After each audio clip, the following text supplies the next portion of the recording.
नमस्कार। बोधगया विधायक कुमार सर्वजीत ने प्रेस वार्ता कर जिले में बढ़ती गर्मी के कारण आम जनता को परेशानी को देखते हुए सरकार द्वारा चलाई जा रही नल जल योजना, बालू खनन में चल रहे बीच बाजार में बड़ी बड़ी गाड़ियां एवं जनप्रतिनिधियों की आवाज़ को सरकार एवं प्रशासन द्वारा की जा रही अनदेखी को लेकर आज दिनांक 24 अप्रैल दिन गुरुवार को अपने आवासीय कार्यालय पर प्रेस वार्ता किया, जिसमें बिहार सरकार द्वारा चलाई जा रही योजनाओं में धांधली, अफसरशाही एवं जिले में बढ़ते अपराध एवं भ्रष्टाचार पर सरकार की कड़ी आलोचना करते हुए उन्होंने कहा, सभी पत्रकार के साथियों को बहुत हमारे तरफ से धन्यवाद है, क्योंकि गया ज़िला जो है शुरू से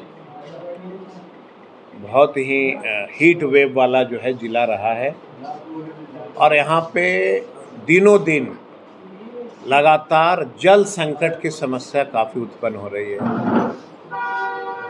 और मैं दावे के साथ कह सकता हूँ कि पूरे ज़िला में पीएचडी डिपार्टमेंट पूरी तरह से निकम्बी डिपार्टमेंट है। पीएचडी का एक भी अधिकारी को यह मतलब नहीं है कि गांव में नल जल की जो समस्या उत्पन्न हुई है हम उसको कैसे सॉर्ट आउट करें।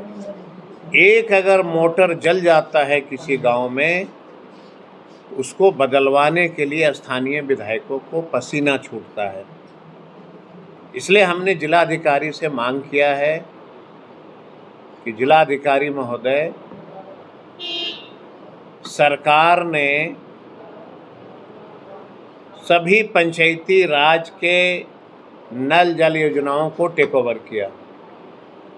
टेक ओवर करने के बाद गया जिला में कौन कौन ऐसे पंचायत हैं जहां पे पीएचडी ने नल जल योजना की मरम्मती की। हमने स्वयं आज से 2 साल 2.5 साल पहले लगभग 17 पंचायतों के 163 वार्ड गांव टोलों, जिसमें बोधगया प्रखंड का 3 पंचायत जिसमें 9 वार्ड, टनकुप्पा प्रखंड का 5 पंचायत जिसमें 65 वार्ड टोला, फतेहपुर प्रखंड के 9 पंचायत जिसमें 89 वार्ड की सूचना हम लोगों ने दिया था सरकार को कि यहाँ नल जल योजना नहीं हुई है।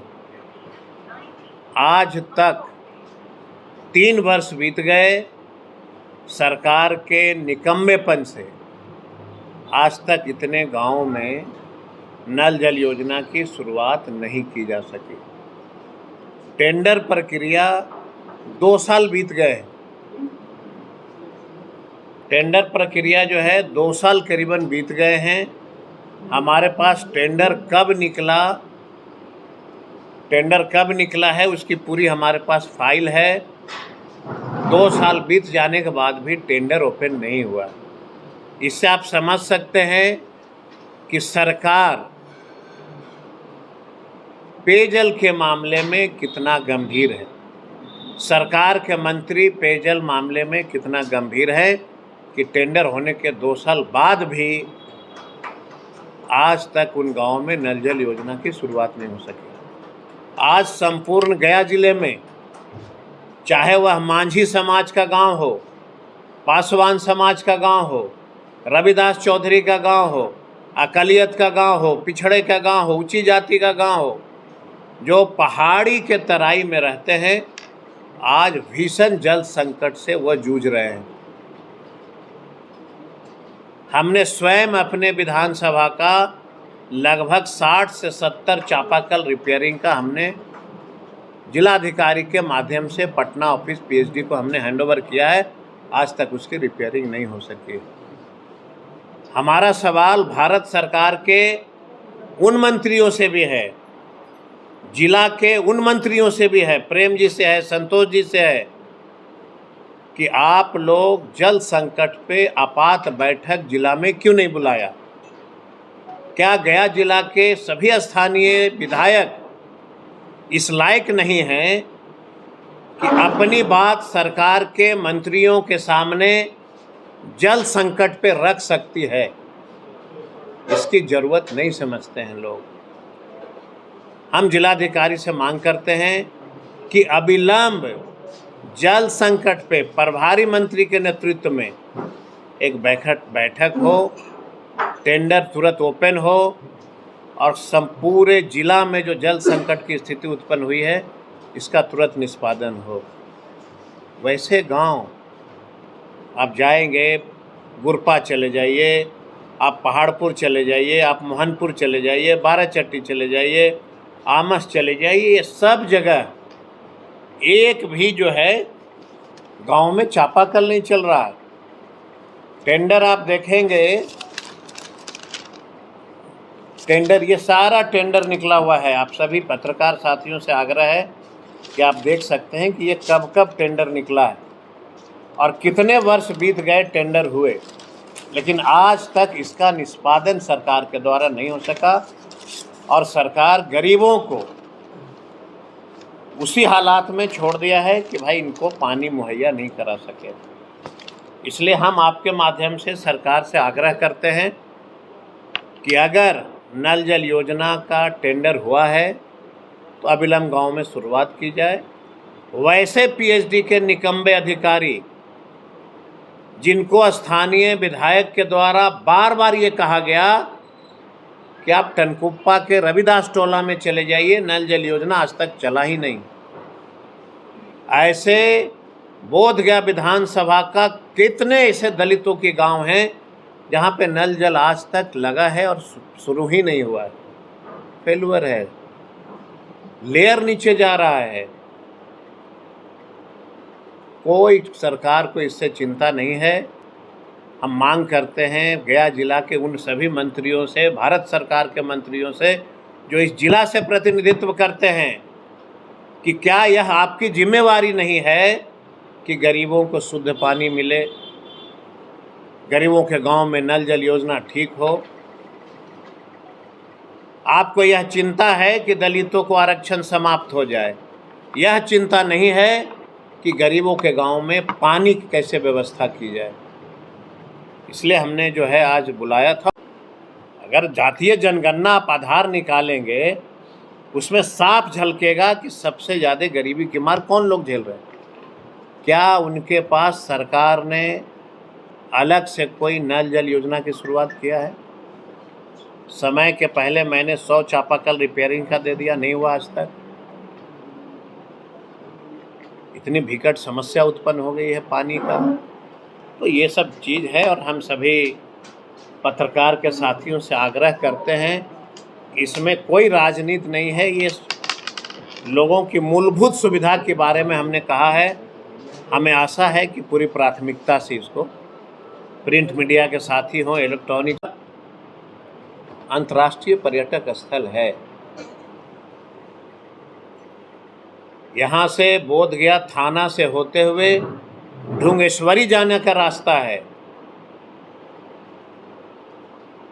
इतनी भीषण जाम होती है बालू उठाव को लेकर के कि 10 चक्के, 15 चक्के, 20-20 चक्के जो है लगातार चल रहा है। पर्यटक जो हैं, अभी का जो सीज़न है, ये सीज़न खास करके साउथ इंडियन लोग आते हैं, श्रीलंका के लोग आते हैं। त्राहिमाम है। हम जिलाधिकारी से मांग करते हैं कि गया बोधगया रोड पर कम से कम सुबह 8 बजे से लेके 10 बजे रात तक सभी बालू के ट्रकों को रोक लगाई जाए, ताकि बोधगया में पर्यटकों को किसी प्रकार की कोई नुकसान नहीं हो। आपने जो सवाल किया है कि क्राइम का स्तर बढ़ गया है, यह जो है अगर हम लोग कहेंगे तो आप को लगेगा और सरकार के लोग कहेंगे कि पहले क्या था। कल का मैं एक उदाहरण देता हूँ। पछट्टी गांव में एक हमारे मित्र हैं विनोद यादव, गवाही के लिए उनके पास जो है थाना में रिपोर्ट आया कोर्ट से कि 2017 में किसी मुकदमे में वो जो है गवाह बने थे। गवाह देने के लिए थाना बोधगया थाना ने उनको अरेस्ट करके लाया, रात भर थाने में बंद रखा,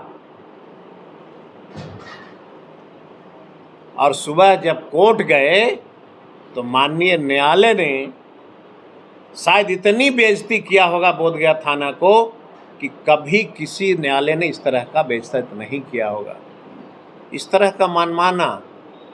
मैंने स्वयं बोधगया डीएसपी को कहा कि ये व्यक्ति कोई मुदाले नहीं है, क्यों रात को थाने में आपने बंद कर रखा है। पूरे बिहार में थानाओं की जो मनमानी चल रही है, एक भी किसी जनप्रतिनिधि का कोई थानेदार नहीं सुनता। आप पैसे लेके जाओ, आपका काम तुरंत हो जाएगा। अब बताइए, एक मामूली सा चीज़ गवाही देना था, शरीफ आदमी है, अगर आप उसको ये कह दिए होते कि कल आपको गवाही देना, वो क्रिमिनल तो था नहीं, कोई क्रिमिनल का इतिहास तो था नहीं उसका। लोगों का मनोबल को गिराना, जाति धर्म देख करके थाना काम करती है। शरीफ आदमी था और तो नहीं। कल उनकी अरेस्टिंग हुई है परसों रात को, और कल बेचारे का बेटा का तिलक आना था। मैंने रिक्वेस्ट किया थानेदारों से, डीएसपी से, कि साहब उसका बेटा बेटी का तिलक है, आप छोड़ दो उसको, गवाही दे देगा, कोई क्रिमिनल अपराधी नहीं है वो, कोई उसके ऊपर जो है इस तरह का मुकदमा नहीं है, गवाही देना है, बेटा का तिलक है, बेटी का तिलक है। लेकिन कोई मानवता नहीं है इन लोगों को। हमने वरीय अधिकारी को आग्रह किया, डीएसपी को कहा कि भाई किसी की बेटी की तिलक आनी है, वो क्रिमिनल नहीं है। जनप्रतिनिधि अगर कोई फ़ोन करे तो थाना से ले करके ऊपर तक अपनी बेइज्जती महसूस करते हैं कि जनप्रतिनिधि ने थानाओं को फ़ोन क्यों कर दिया। हम इसकी निंदा करते हैं और मैं क्षमा याचना चाहता हूं वैसे व्यक्ति से जिन्होंने रात भर निर्दोष होकर के थाना में अपने बैठा रहा, बेचारा मच्छर से कटवाया। लेकिन मैं उनकी हौसला अफजाई करता हूं कि समय सब एक समान नहीं होता है, परिवर्तन होगा तो बोधगया के सभी साथियों को जरूर सम्मान मिलेगा। बालू घाटों से थानाओं को कितनी पैसे जा रही हैं उसकी चर्चा हम नहीं करते हैं, लेकिन बोधगया में सड़क जाम रहती है, इसकी चिंता किसी को नहीं है। थाना इसकी चिंता नहीं करती है कि थाने से 10 कदम पे पछट्टी मोड़ है, मरीज वहाँ पे अस्पताल है, कनेक्टिविटी है अस्पतालों का। और अगर कोई गर्भवती महिला आती है, 5-5 घंटा जो है फल्गु नदी के पुल पे खड़ा रहता है, ट्रक टस से मस नहीं होता। इसलिए हमने मांग किया है। सवाल ये है कि कौन धार्मिक रंग देता है और कौन नहीं देता है, उससे हमें मतलब नहीं है। मुझे मतलब है कि अगर देश पे किसी ने प्रहार किया है, अगर उसने हमको 25 को मारा है, तो नरेंद्र मोदी को ये चाहिए कि जनता ने आपको मैंडेट दिया है, मोदी जी और अमित शाह जी, 25 के बदले तुम पाकिस्तान में जाके या आतंकवादियों को 2500 आतंकवादियों को मारो, तब न तुम्हारी बहादुरी होगी। देश में तरह तरह की बात करना कोई बहादुरी नहीं है, प्रहार करना बहादुरी है। जब आप प्रहार करेंगे तो शायद देश का कोई ऐसा हिंदू, मुसलमान, सिख, ईसाई नहीं होगा, कोई ऐसी माँ नहीं होगी जो अपने सबूत को, अपने पुत्र को देश की रक्षा में भेजने को तैयार नहीं होगा। करके तो देखो, इतिहास का पन्ना उठा के देखिए। यही नरेंद्र मोदी जी के समय में संसद पे हमला हो गया, पुलवामा हमला हो गया, पहलगांव हमला हो गया, 25 हमलाएं हुई है अभी तक। आपने नोटबंदी लाया, बोला हम कमर तोड़ रहे हैं। किसने रोका है आपको बदला लेने के लिए? तमाम देश के सारे जाति धर्म के लोग आपके साथ खड़े हैं। हिम्मत है तो जल्दी से बदला लो। इस घटना के दूसरा जब आप 25 घटनाएं हो गई, ये फैसला आज क्यों?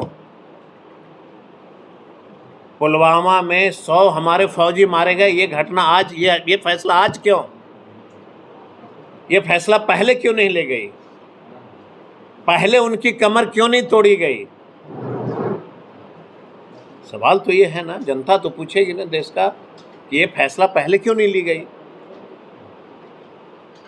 पूरे देश के सभी जनता ने, सभी जाति धर्मों ने सरकार को खुली चुनौती दिया, मतलब छूट दिया है कि 25 का बदला 25 आतंकवादियों, 2500 आतंकवादियों से आप लीजिए। किसने रोका है?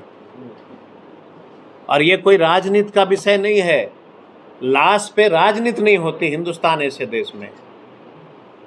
बदला लेना चाहिए ना। आज प्रधानमंत्री बिहार भी आ रहे हैं।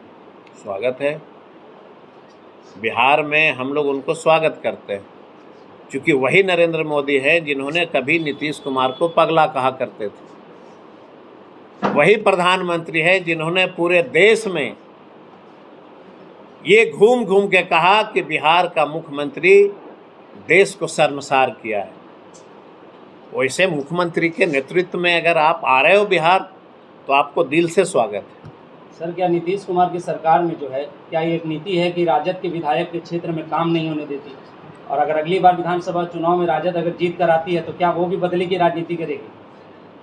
राष्ट्रीय जनता दल एक सामाजिक न्याय की पार्टी है, और राष्ट्रीय जनता दल कभी भी किसी जाति धर्म की राजनीति नहीं करती है। राष्ट्रीय जनता दल कभी विकास का बाधक नहीं होता है। राष्ट्रीय जनता दल ने ही पूरे देश को आईना दिखाया कि नौजवानों को नौकरियां देनी पड़ेगी। तो फॉर्म भरने वाले को जाति और धर्म देखी गई थी क्या? कौन जाति के लोग फॉर्म भर रहे हैं तो नहीं देखा गया। अगड़े लोग भी नौकरी लिए, पिछड़े लोग भी नौकरी लिए, अकलियत के लोग भी नौकरी लिए। रह गई बात, सबसे बड़ा अगर चिंता का कोई विषय है तो ये है कि लोकतंत्र कमज़ोर क्यों हो रहा है। जनता के वोट से चुने हुए जनप्रतिनिधि कमज़ोर क्यों हो रहे हैं? आइडियोलॉजी नहीं है। सबका जो है अपना सपना होता है ना, लोग मंत्री के भूखे होते हैं, सरकार के भूखे होते हैं, तो काम कैसे होगा? हम जनप्रतिनिधि हैं, विधायक हैं, सारा काम हम कर रहे हैं, लोग बोलता है कि उसने क्या किया। तो लोकतंत्र को कहीं ना कहीं कमज़ोर करने की साजिश चल रही है।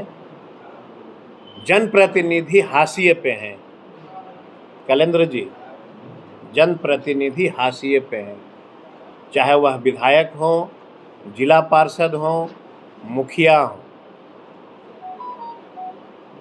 किसी भी जनप्रतिनिधियों की एक बात नहीं सुनी जाती है डेवलपमेंट। छोटा सा एक उदाहरण, अगर जनप्रतिनिधियों से बात करके नल जल योजना की शुरुआत होती तो आज बिहार घोर जल संकट से नहीं गुजरता।